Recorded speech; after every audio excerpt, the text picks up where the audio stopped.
nisa daɗin so shi zai zama wajalina sannan wahala ba mutuwa sai lokaci yayi.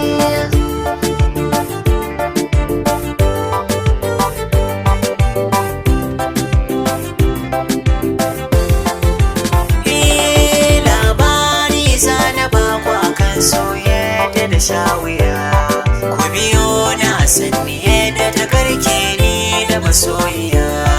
Ɗakin so na gina mata can gurbin cikin zuciya, amma ta bar ta juyan baya ta sa wai na zuba cikin ijiya. Ni kwana riga na bata kalar so yadda ta ce zan yi.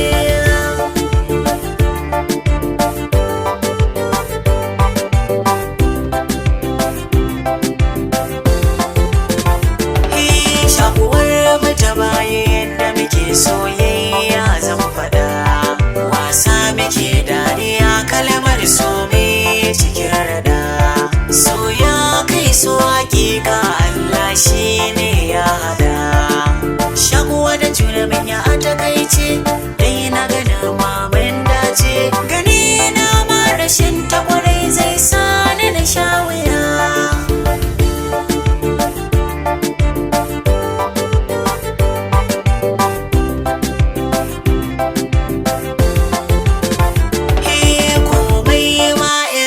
So ta faɗa ne zan mata, in ba ta kuɗin kashewa ɗinki sabo da yi mata.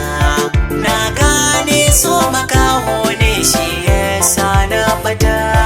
Wata ran ta ce min za ta canta ko ba kuɗi ba shi zan siya mata, domin ni duka a raina aure mai na gaskiya.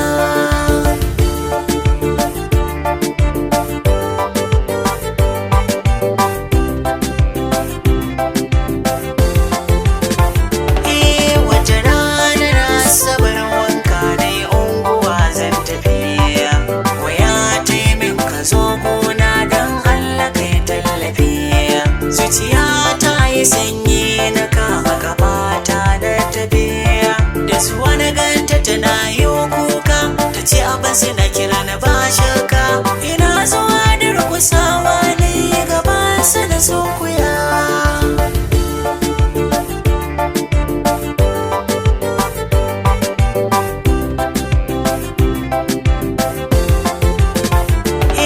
Gaisuwa dai kan na kai karshe ya faɗa